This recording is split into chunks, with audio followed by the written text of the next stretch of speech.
अब हमारा 9th question है 1/2 + 1/4 + 1/8 up to so on plus में 2 की 1/2 की power n minus is equal to 1 minus 1/2 की पावर n। देखो ये हमें क्वेश्चन दे रखा है, तो सबसे पहले हमने pn लिया, pn की जगह ये सारा लिख दिया, pn इज इक्वल टू ये सारा लिख दिया हमने।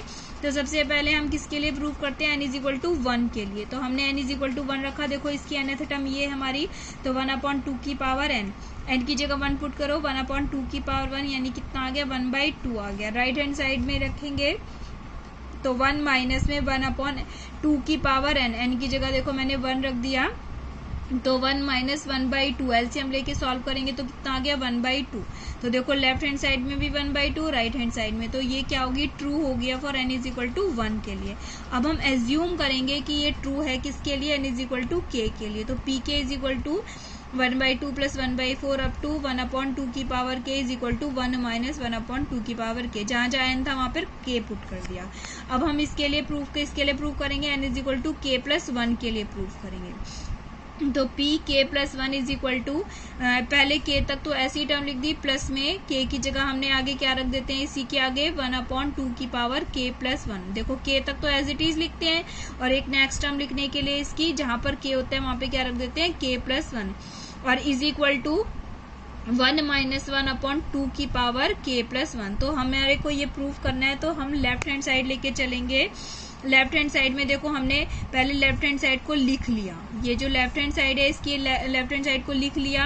अब मैंने यहाँ से लेकर के यहाँ तक का एज्यूम किया हुआ है किसके इक्वल, इक्वेशन नंबर 1 में इसके इक्वल लिखा हुआ है, देखो 1 माइनस 1/2 की पावर k के इक्वल लिखा हुआ है, और प्लस में 1/2 की पावर k + 1।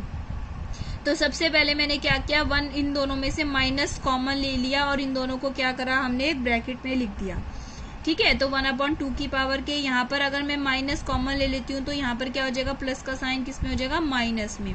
तो 1/2 की पावर k + 1। अब एलसीएम लेना आता हो तो देखो ये वाली बड़ी टर्म है, क्योंकि यहाँ पे क्या है k + 1 और यहाँ पे क्या है k, तो मैंने एलसीएम ले लिया 2 की पावर k + 1 एलसीएम ले लिया। जब हम इसको इससे डिवाइड करेंगे तो देखो 2 की पावर k से 2 की पावर तो कट जाएगा k, लेकिन 2 की पावर क्या बच जाएगा 1, यानी 2 बच जाएगा। तो यहाँ पे क्या आ जाएगा 2 माइनस में 1, ठीक है। अब ये 2 माइनस 1 कितना हो जाएगा 1, तो 1 माइनस 1/2 की पावर k + 1 जो हमारी क्या है राइट हैंड साइन है। Hence is it true for pk + 1 whenever pk is true, hence by principal mathematical induction pn is true for all n belongs to n के लिए। अब देखो 10th क्वेश्चन हमें क्या दे रखा है, pn is equal to 1/2 × 5 + 1/5 × 8 + 1/8 × 11 up to so on 1/3n - 1 3n + 2 is equal to ये n/में 6n + 4 ये दे रखा है हमें।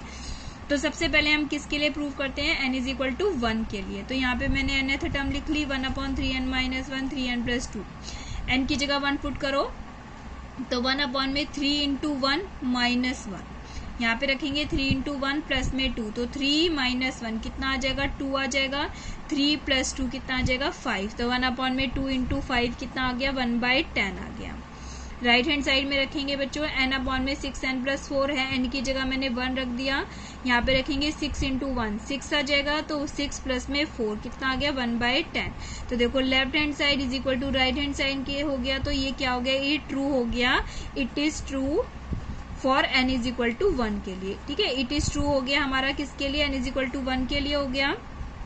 अब हम एज्यूम करते हैं कि ये किसके लिए ट्रू है, n is equal to k के लिए। तो हम जहां पर भी n लिखा होता है वहां पर क्या रख देते हैं, k रख देते हैं। तो 1/3k - 1 3k + 2 is equal to k/6k + 4 k के लिए रख दिया। अब हम किसके लिए प्रूफ करेंगे, for n is equal to k + 1 के लिए। तो मैंने बताया था यहाँ पर k + 1 के लिए तो पहले k तक तो एज इट इज लिख देते हैं, फिर उससे नेक्स्ट टर्म लिखने के लिए k की जगह देखो क्या रखते हैं k + 1, यहाँ रख के देखो 3, यहाँ पे k + 1 - 1, तो मल्टीप्लाई करोगे तो 3k + 3 - 1 हो जाएगा, तो ये आ गया 3k प्लस में 2, तो ये कितना आ गया 3k + 2 आ जाएगा। इसमें भी रख देख लो 3k + 1 प्लस में 2 आ जाएगा, तो ये कितना आ गया 3k + 3 प्लस में 2 यानी कि 3k प्लस में 5 आ जाएगा, ठीक है। तो यहाँ पे इसकी नेक्स्ट टर्म क्या होगी 3k + 2 और 3k + 5 हो गया। राइट हैंड साइड में भी रख दो k की जगह k प्लस 1, तो यहाँ पे k प्लस 1, यहाँ पे रखोगे तो देखो 6 और यहाँ पे रखो 6 k प्लस 1 प्लस में 4, तो कितना आ जाएगा 6k प्लस 6 प्लस में 4 आ जाएगा, यानी कितना आ जाएगा हमारा 6k प्लस में 10 आ जाएगा। ठीक है, 6k प्लस में 10। अब देखो हम यहाँ से लेकर यहाँ तक का हम एज्यूम करते हैं, यहाँ से लेकर यहाँ तक ये किसके इक्वल मानते हैं हम, इक्वेशन नंबर 1 में एज्यूम क्या करते हैं, इसकी वैल्यू कितनी है हमारी k अपॉन में 6k प्लस 4, इसकी जगह ये रख दिया, प्लस में ये एज इट इज उतार दिया। ठीक है, अब हम एलसीएम लेते हैं। देखो एलसीएम में लेने के लिए यहाँ पे मैंने तीनों टर्म ले ली कॉमन एलसीएम में, तो 6k plus 4, 3k plus 2, 3k plus 5 ले ली। अब देखो कॉमन लेने का तरीका, जो इसके डिनोमिनेटर में होता है उसको इससे डिवाइड करते हैं, तो यहाँ क्या बच गया, ये दोनों टर्म, तो ये दोनों टर्म लिख दी मैंने। उसके बाद जब इससे करेंगे तो ये दोनों टर्म हट जाएंगी, क्या बच जाएगा यहाँ पे सिर्फ 6k प्लस 4, ये यहाँ पे लिख दिया 1 की मल्टीप्लाई करके। अब इसको सॉल्व करना वैसे तुम्हें सबको आना ही चाहिए, पर मैं फिर बता देती हूँ। जैसे k एज इट इज, पहले इन दोनों की मल्टीप्लाई करेंगे, 9k square plus 6k plus 15k plus में 10, ये कर दिया, प्लस में 6k प्लस 4 कर दिया। अब देखो k की मैंने मल्टीप्लाई कर दी, अंदर क्या आ जाएगा 9k की cube plus 21k square plus 10k, यहाँ पे मल्टीप्लाई कर रही हूँ मैं k के अंदर, यहाँ पे देखो 15 प्लस 6 की 21 होता है ना, तो 21 k की मल्टीप्लाई करेंगे 21k स्क्वायर। ठीक है, और प्लस में हमारा ये 10k हो जाएगा, प्लस में 6k प्लस 4 अपॉन में दिस आ जाएगा। अब ये मेरे पास फिर से तीन टर्म, ये पहले इसको सॉल्व कर लो, 9k की क्यूब 21k स्क्वायर और ये 10 प्लस 6 यानी 16k प्लस में 4 आ गया। अब देखो इसको फिर से जैसे भी मैंने पीछे बताया था उसी की तरीके से इसको सॉल्व करना है। सबसे पहले 4 लिख लेते हैं एज इट इज।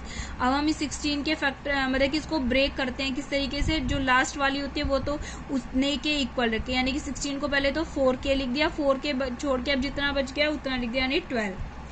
फिर इससे 21 को ब्रेक करेंगे तो जितनी हमें लास्ट वाली टर्म होती है उतनी लिखते हैं, यानी कि 12k स्क्वायर लिख दिया। फिर 12 जब 21 में से 12 माइनस हो गया तो कितना बच गया, 9 बच गया, तो 9k स्क्वायर, और फर्स्ट टर्म को एज इट इज लिख दिया। अब इन दोनों में से देखो दो दो टर्म लेके चलते हैं हम। इन दोनों में से 9k स्क्वायर कॉमन ले ले, क्या बच गया k प्लस 1। इन दोनों में से 12k कॉमन ले ले, क्या बच गया k प्लस 1। इन दोनों में से 4 कॉमन ले लिया k प्लस 1। तो देखो ये इसमें से k प्लस 1 कॉमन आ गया और क्या बच गया हमारा 9k square plus 12k plus में 4 बच गया। ठीक है, अब हमारा ये क्वाड्रेटिक इक्वेशन आ गई। क्वाड्रेटिक में क्या होता है, क्वाड्रेटिक में कि हम 9 4 जा 36, इसके ऐसे फैक्टर करेंगे कि हमें क्या मिल जाए, 12 मिल जाए। तो k प्लस 1 तो एज इट इज, तो क्या हो गया हमारा 6 6 जा 36, यानी कि 9k स्क्वायर प्लस में 6k प्लस 6k प्लस में 4। ठीक है, अब इन दोनों में से हमने 3 के नीचे का डिनोमिनेटर एज इट इज चल रहा है, कोई चेंज नहीं आ रहा है। तो यहाँ पे देखो इन दोनों में से 3k कॉमन ले ले, क्या बच गया 3k प्लस 2। इन दोनों में से 2 कॉमन ले ले, क्या बच गया 3k प्लस 2। तो देखो 3k प्लस 2 3k प्लस 2 ये कॉमन आ जाएंगे और क्या बचेगा 3k प्लस 2। तो यहाँ पे k प्लस 1 और ये क्या बन गया हमारा 3k प्लस 2 और दूसरा भी 3k प्लस 2 अपॉन में हमारा नीचे था 6k प्लस 4 था डिनोमिनेटर में, उसमें से मैंने 2 कॉमन ले लिया, क्या बच गया 3k प्लस 2 और नीचे भी एक और 3k प्लस 2 और 3k प्लस 5। देखो दोनों सेम आ गई है, ऊपर नीचे से कट गए हमारे, क्या बच गया ऊपर k प्लस 5 और नीचे 2 की मल्टीप्लाई कर दी इसमें 6k प्लस में 10, जो हमारी क्या आ गई right hand side. Therefore pk plus 1 is true whenever pk is true, hence by principle mathematical induction pn is true for all n belongs to n के लिए।